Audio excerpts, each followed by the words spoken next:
And that brings me to the last reason.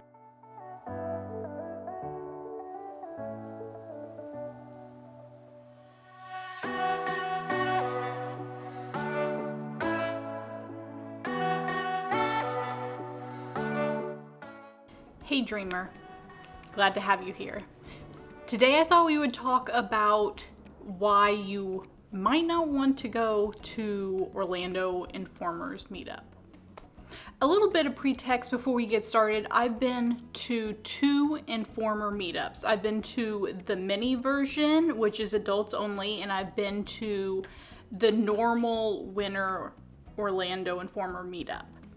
I had a great time one night at the normal meetup, and I had a not so great time at the mini Informer meetup. And that really inspired me to make this video because there are certain reasons why going to Orlando Informer meetup might not be the best option for you. So let's just jump right in. So the number one reason that you shouldn't go to the Orlando Informer meetup is that it is a short event. Compared to how long the park is open during the day, the very short 3 to 5 hour window that you have for the meetup is very, very short, considering the sheer amount of rides and area that you have to cross, especially if you expect to park hop. That's going to eat up a lot of your time and you don't really have that time to spare. So the meetup's definitely not for you if you like one of those like slow, relaxed park days. This is a fast-paced event if you want to get your money's worth out of the ticket.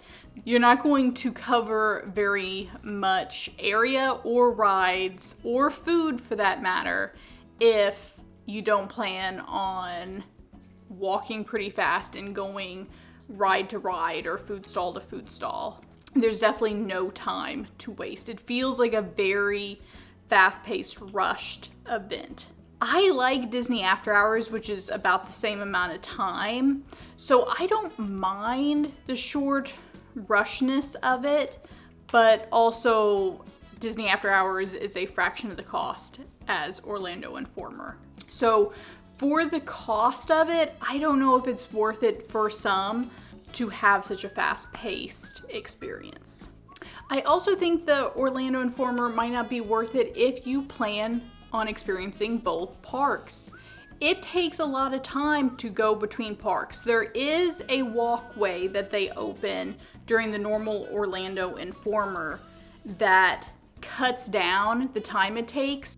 It's located in Islands of Adventure in the Seuss landing area, and it's located in the Universal Studios side towards the front of the park by Rip Ride Rockit. Otherwise, you would need to take the Hogwarts Express. The Hogwarts Express can take a lot of time, and you can see that in the Orlando Informer meetup video that I did. It burned at least 30 minutes of our night, and I did not think it was worth it. So my best advice if you're going to do the Orlando Informer is maybe just stick to one park. Or you could do both parks, but expect to lose like 30 minutes of your night by traveling between parks. You also are liable to eat up a decent amount of your time if you plan on tasting a lot of the food. There's no way that you could ride all the rides and taste all the food in one night. The sheer amount of just area that you have to cover, not to mention the food lines can be particularly long, especially early in the night.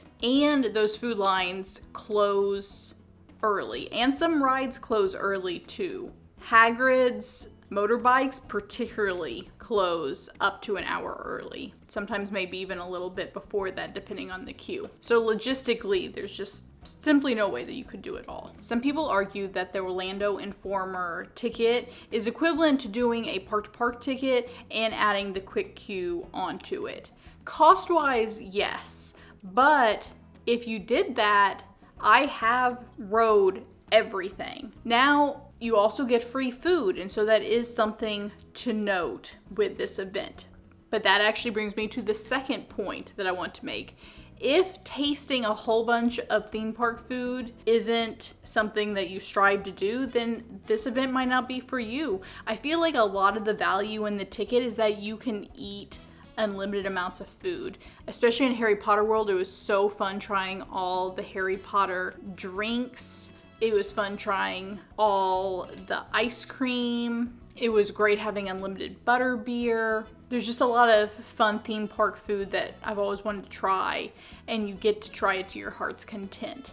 That, for me, makes the Orlando Informer ticket worth it. But if you don't care about food, then that's something to really consider in going to Orlando Informer versus going to a normal park day. If you're not going to partake in a lot of the free food, then the cost of the ticket might not be worth it for you. So now we're really getting into the meat of the reasons why you shouldn't go. My number 3 was really the true inspiration for this video. Your Orlando Informer ticket is non-refundable. Our Orlando Informer mini meetup happened to fall on probably one of the wettest Florida days that we've had back in 2023. It rained all night long. At some points it was just pouring. It actually rarely rains for that long here in Florida, so it's not common, but for us, it was a deal breaker.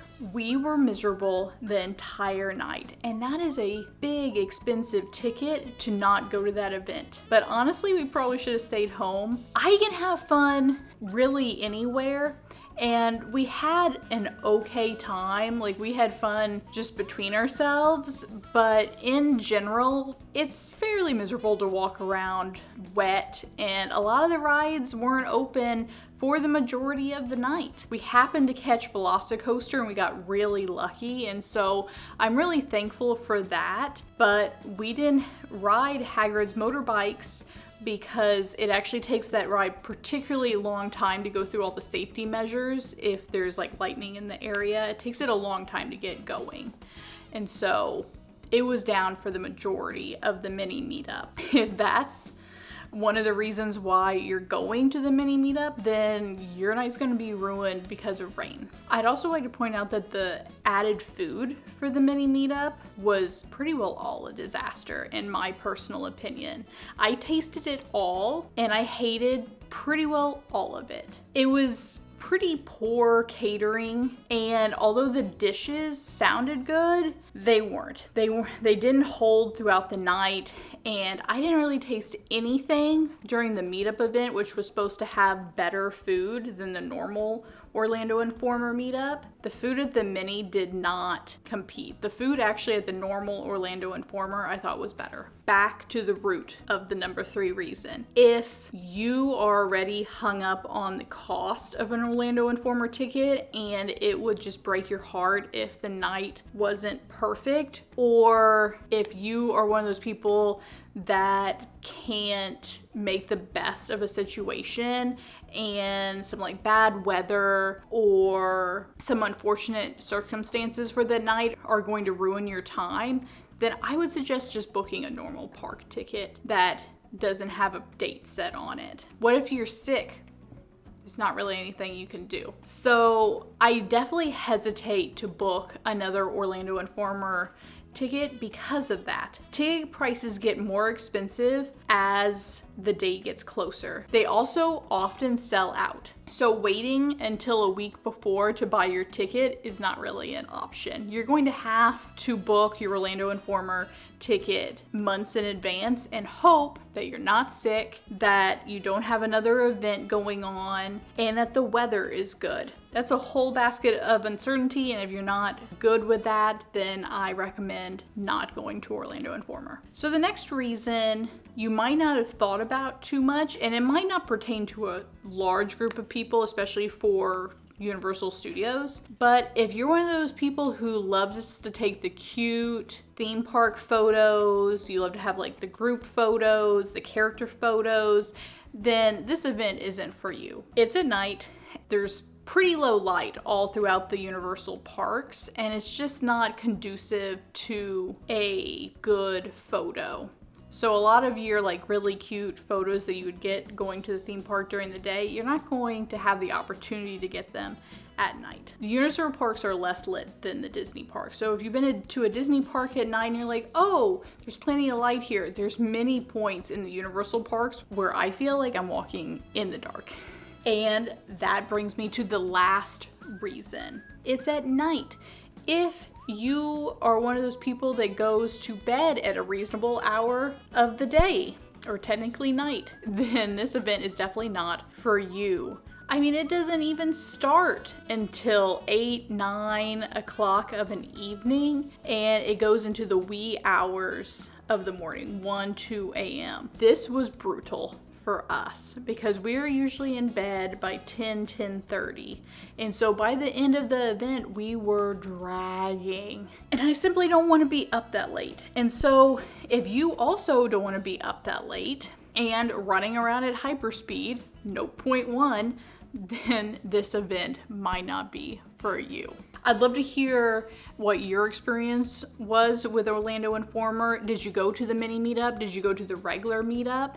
I might go to a normal Orlando Informer event again. I really enjoyed going during the holidays and seeing the park all lit up and decorated for Christmas. If you haven't watched my Orlando Informer video, then you should go watch it. I taste a bunch of food, we ride some rides, we have a great time, which is why I would consider going again.